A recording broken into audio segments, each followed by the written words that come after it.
A question about the events surrounding the resurrection.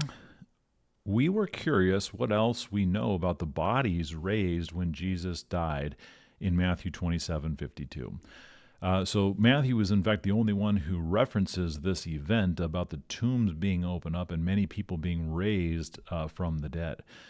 And this will be kind of a short answer because there really is no extra biblical references to this, even either Jewish or Roman, during this time period. So there's nothing extra biblical that references this. The only thing to say is that early church fathers, Jerome and Ignatius, did mention and repeat these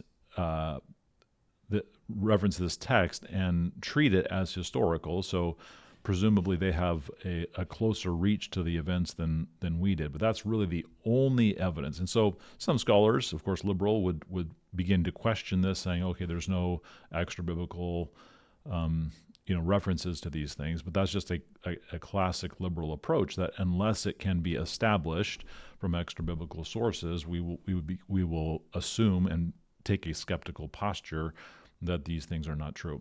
But of course, we as believers, as Christians who believe in inerrancy, say, man, what an amazing event. Can you imagine your mom that you had to say goodbye to 10 years ago all of a sudden comes back home for dinner? I mean, that would have been something incredible, right?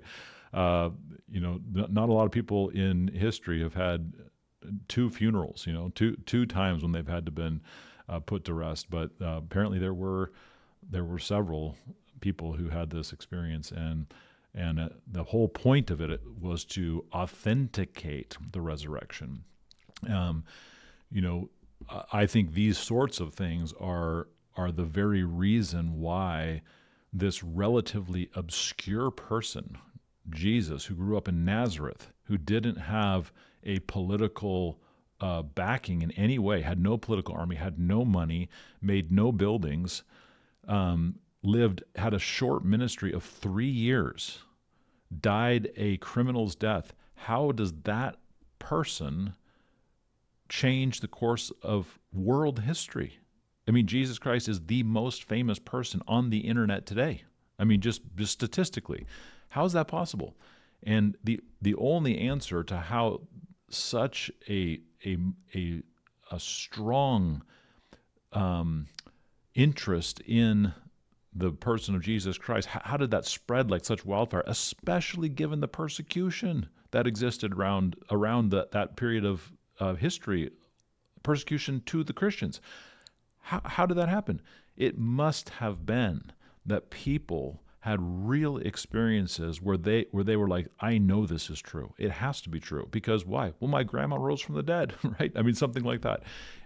It was the caliber of the miracles that people experienced during that time is the only explanation, the only logical explanation for why Christianity spread with such an extreme and rapid rate. So while no extra biblical evidence, but I think you could point to the spread of Christianity even as evidence that these sorts of things might have existed, or certainly did exist.